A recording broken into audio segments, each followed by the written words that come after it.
Hello, everyone. Welcome back to the RationalInvestor.com's Daily Brief Recap.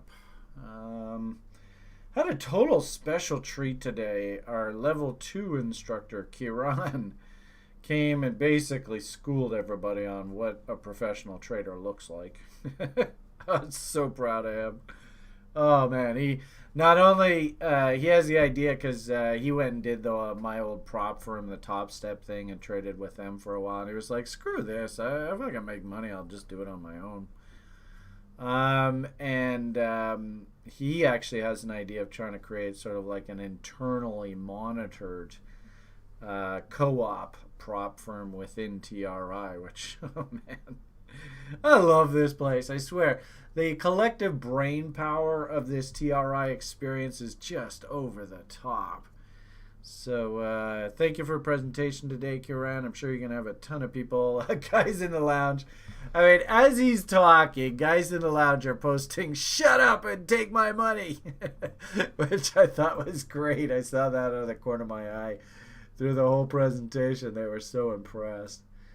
So, this community, this TRI experience. Oh, I'm so proud of these people. Kevin, just a total all-star here supporting me. And of course, this beautiful platform that Sjord's putting it together for us to make us really, to set us up with the tools so we can actually see the market clearly versus what the media is telling you or a politician's telling you, which half the time it's just nonsense. So, we talked recently about the bond market's woes, and our tool here sort of told us a while ago to be wary, and now all you hear in the media is, "Oh, interest rates, inflation." Well, we were talking about that weeks ago. And what usually happens is eventually the equity and risk market looks over at the interest rate market and goes, "Oh, Jesus, this is problematic." And sure enough, boom, boom, boom, boom, boom, boom, boom. You can see the breakdowns coming. Also, too, what's really cool about this, and I've postulated this for a while, but I honestly believe crypto is an excellent sort of leading indicator within the risk space. And you can kind of see that the crypto market actually broke down well ahead of the other risk markets. So, like I said, we have a community of just incredible people, smart people that know how to trade and trade professionally.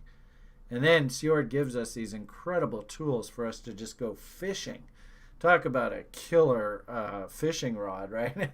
DRI will teach you the fishing rod. We're not going to go and fish for you. I don't care what the hell you buy. But we will build you, and we will teach you how to build a fishing rod that you can basically win any fishing derby you enter for the rest of your life. This community is just, this is JoJo's.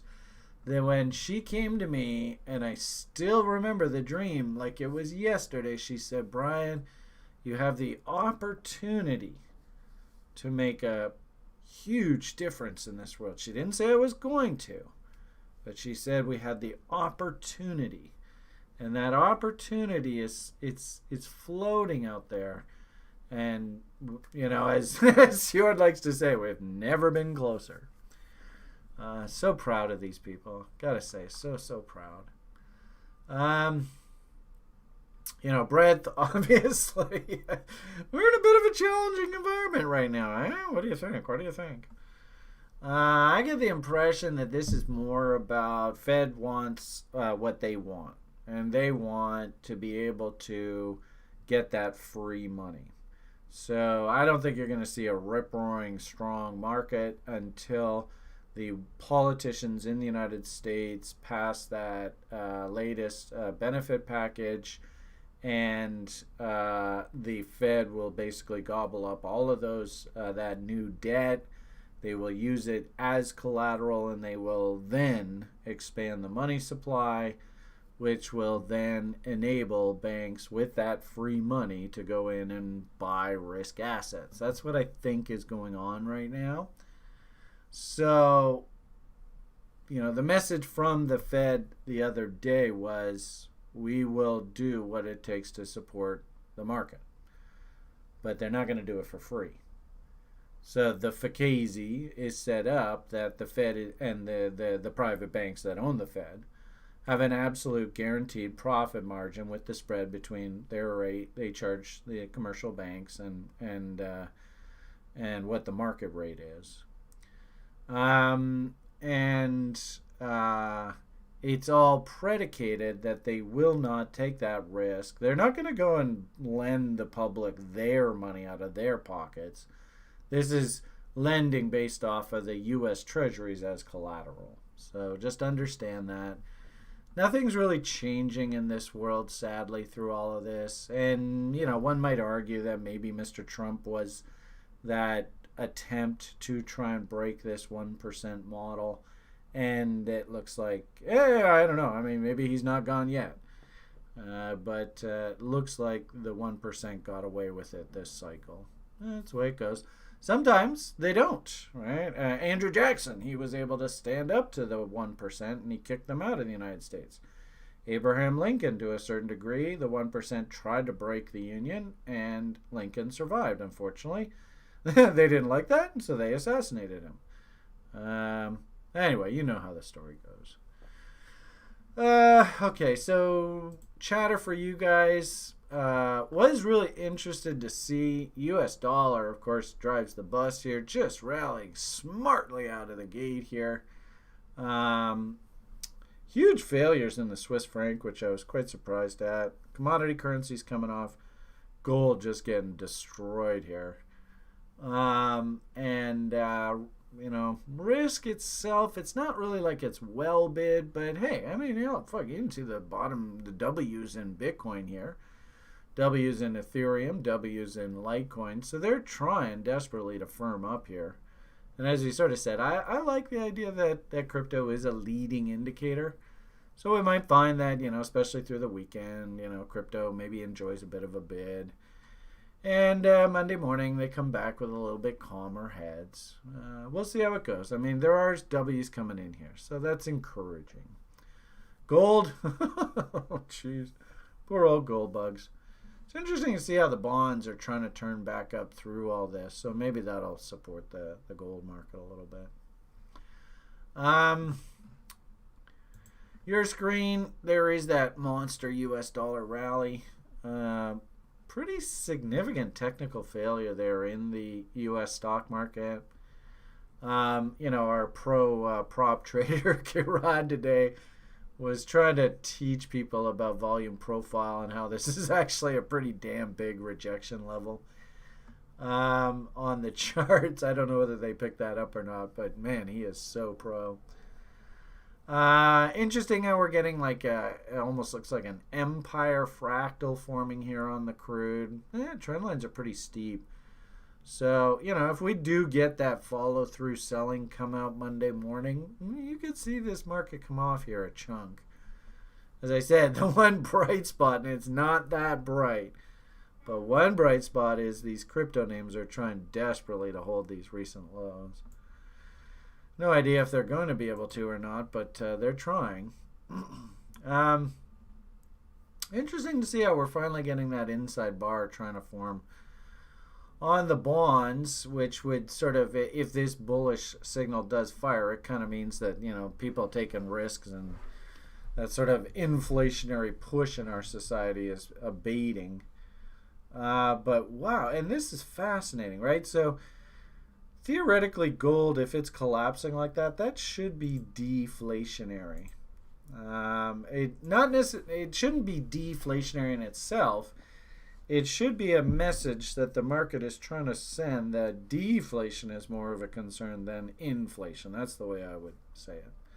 Because really, a lot of these assets, they're just votes by the marketplace. We've been following this channel for a while now.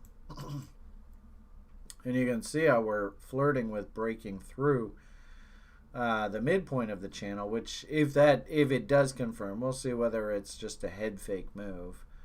But if it does confirm, then it means probably key support's all the way down here, and that's back into, look left kind of idea. That'll probably be some sort of support, and then we got to go all the way down to that low, all the way down there. And unfortunately for the gold bugs, look at what's staring at us in the face there. So we should probably make reference to that level right there. Big old gap. There's also another gap right there. So this thing's riddled with gaps. So those are two levels I would definitely keep an eye on going forward. And there's that level right there is the bottom of that channel. Do we just puke out here and then maybe rally back, and then the next one is the next tag of that channel? Actually, just for fun, why don't we track that and just see if it if it plays out anything at all like that. It almost feels like it's there to there, then some sort of Wyckoff check of this level. I wouldn't even be surprised if they can get it all the way up into that level and that level.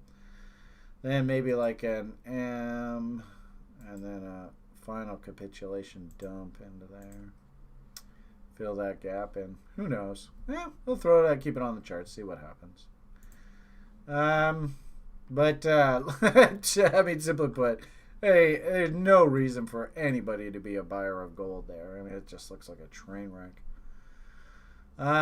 Junior stocks, you can see they're trying to come back, and like I said, the message that I got from the Fed was, we're ready to do all the emergency lending you need. You just got to pass that stimulus package so we have our collateral. There was a big debate. I guess it was sort of like the ultimate leftist dream to basically double the minimum wage in the United States of America, which from an economics point of view, I don't think it makes sense to actually dictate minimum wage. I mean, really what somebody needs to do to go and make more money is you got to get a skill. You got to make yourself marketable in this world as sort of like, hey, I build a better mousetrap, or I build a better wall, or I build a better car, or I build a better this or that or whatever. And then the market will just beat a path to your door. That would be the healthy way for you to increase your wages, just to have some sort of central authority come out and say you must earn X amount of dollars. Ironically enough, that's going to dissuade a lot of businesses from even thinking about hiring a worker. I mean, just imagine.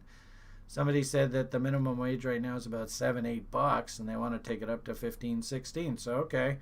Business manager says, look, my costs and my profit margins don't change, but it's just a difference between hiring one employee and us really working our asses off versus hiring 2 employees and actually having a half decent life for our workers. So ironically enough, just because you mandate a minimum wage, that doesn't mean it's going to necessarily change anything. And unfortunately, to a certain degree, I think the bond market was like, that's going to be hyperinflationary. You just go and all of a sudden double workers' wages and more importantly, set the precedent that wages are rising. That's ironically enough the inflation that the Fed keeps saying isn't in the system, but they're worried about coming into the system. Imagine that, workers actually get paid more. To hell with that.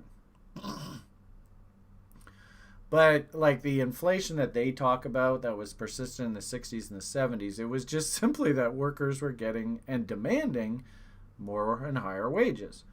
Now, unfortunately, in the marketplace, just because the workers demand those higher wages, that doesn't mean that they're going to have a better standard of living. What ends up happening is that the guy who's running the business says, fine, I have to have 2 workers. I can't survive on just the 1 worker, so I have to raise my prices.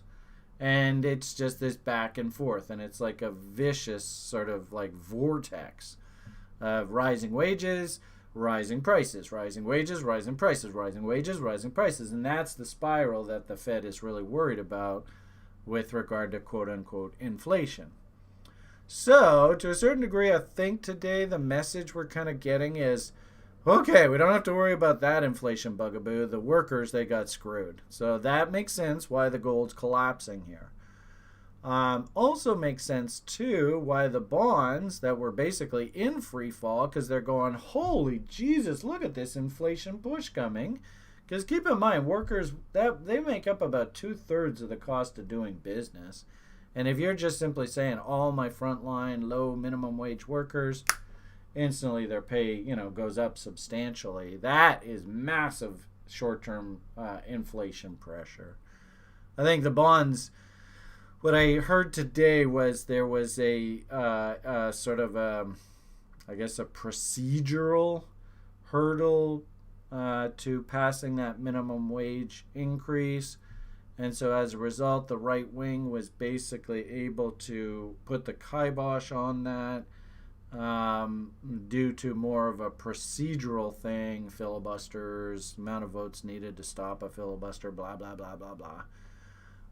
And I get the impression that the politicians, especially the left-leaning politicians, are like, okay, fine, yeah, we're not going to go for it. And I think the market itself is like, whew, man, that was ugly. Now, if they can just get this stimulus package passed, then the Fed can come in with their bazookas and support asset prices. And I think this is now just a game of chicken, where the Fed will support the market as soon as that stimulus package is passed. If they won't pass the stimulus package, they won't support the market. And that's what I think is going on right now. And if I understand correctly, they're planning on passing that stimulus package shortly. So, with that said, that would lead me to believe, and maybe this might be one of these things where maybe Monday, Tuesday, let's say over the weekend, the right wing goes, no, we're not going to give in. We're going to fight this to the end. And it's looking Monday like, maybe this isn't going to pass. And the market gaps open lower. Oh, everybody on Wall Street's freaking out. They start going, oh, think of the voters' 401k plans, right? And so then Joe Sixpack's like calling their representative, what the hell is he talking about? My 401k is in trouble? Blah, blah, blah, blah, blah. And then the politicians... You remember last March? I mean, it's a perfect example. One right-wing guy's like, shouldn't we debate this? And everybody else is like, shut up. No. Why? I mean, they should have. But, that's the way human psychology works. Sucks. And the bankers know this. Fear and greed. Those are the two words that drive every single decision by every decision maker in this world. And the bankers know this. And they screw you over this particular vulnerability of us and our silly human species. Get used to it. If you want to be a trader, you have to acknowledge that and you have to take advantage of it, which kind of sucks because what it really means is I'm actually trying to get you guys, I'm trying to teach you guys to be institutional players. And that's probably why I have very low following. I have very low subscriptions and all that kind of shit. Because what I do is I don't make this fun. I make it institutional. But we make money from trading. That's the important thing. Anyway. As I said, as the stock market's kind of malaisey here, I don't see a hell of a lot going on in Stockland. Actually, I did some buying today, believe it or not. I bought a copper company.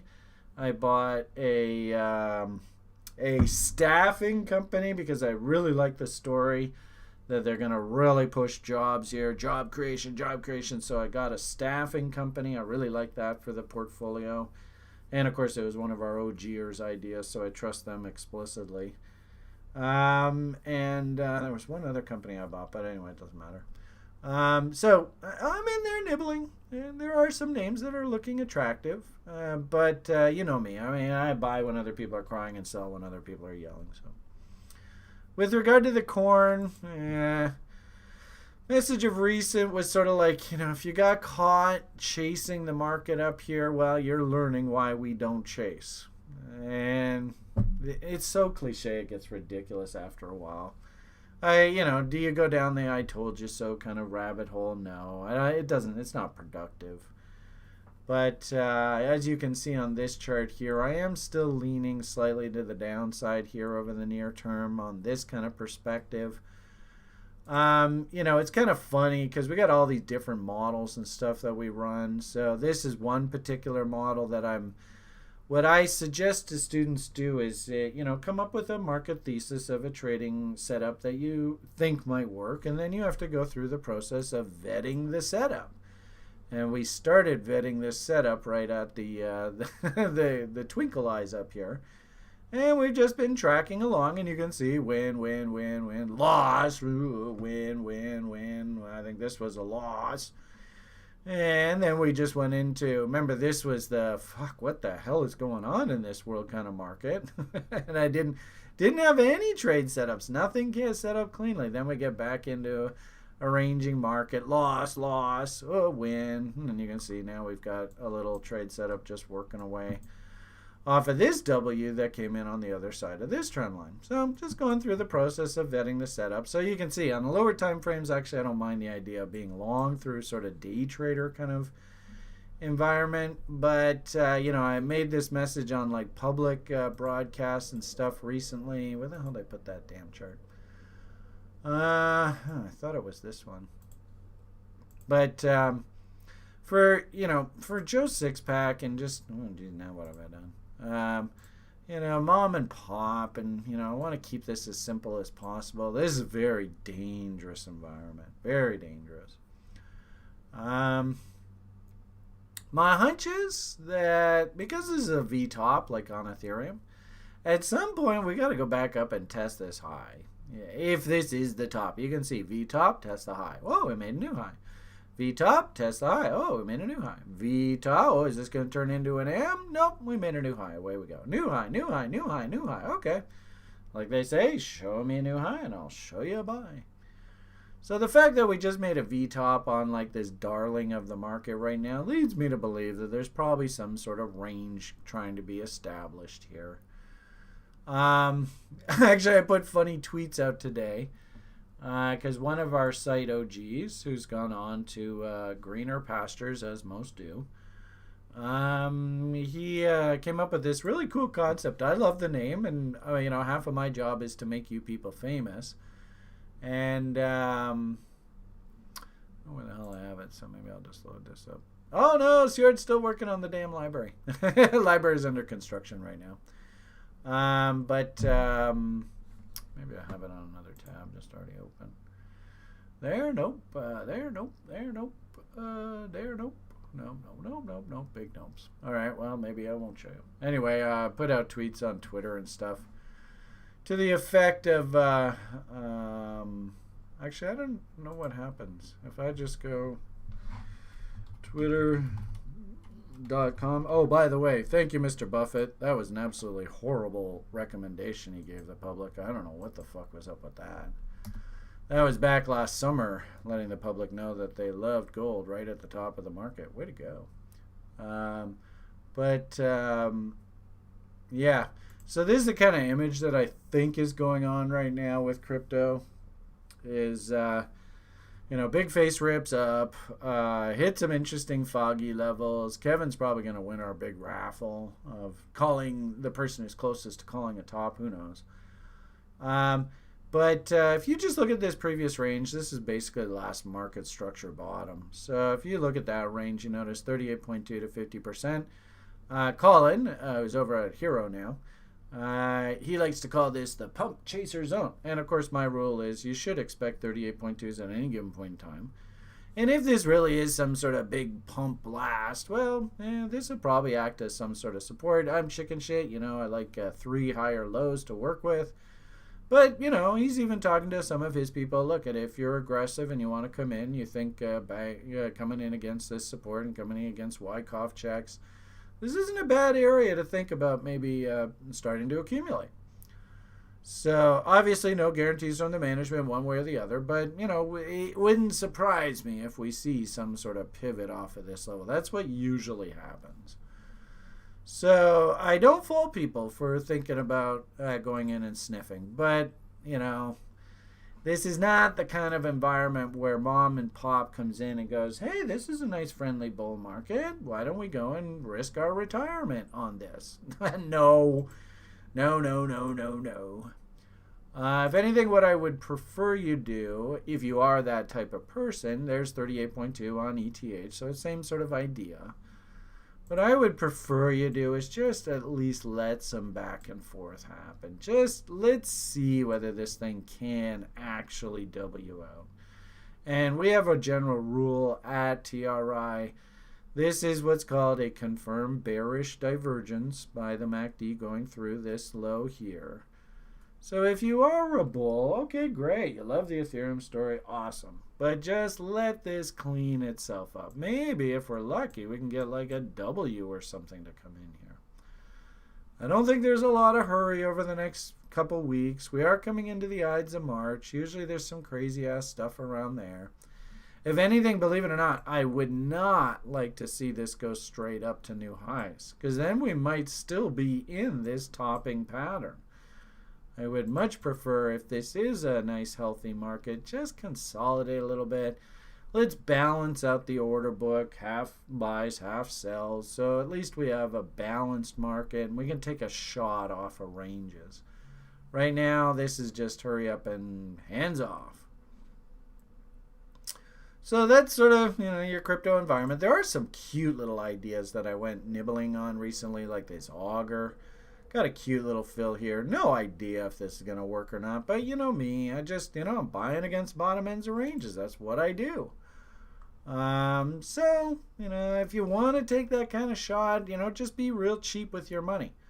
I buy against the bottom end of ranges, not top ends of ranges, right? So we want to avoid doing this kind of stuff like the plague.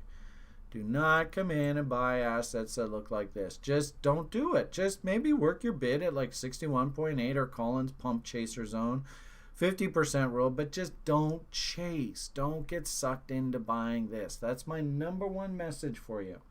If you can do that, don't take too much risk on any one trade. You're just coming in, nanny nibble, little old lady, whatever you want to call it.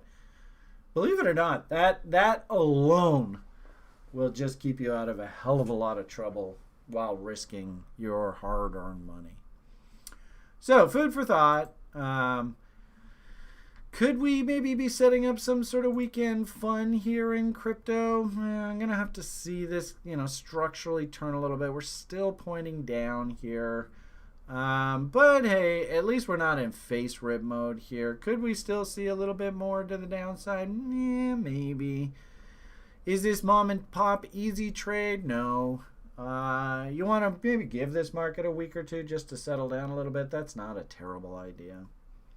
All right, there's your market message. Sure hope you got some value out of all that. We'll look forward to doing a broiler chicken show on Sunday.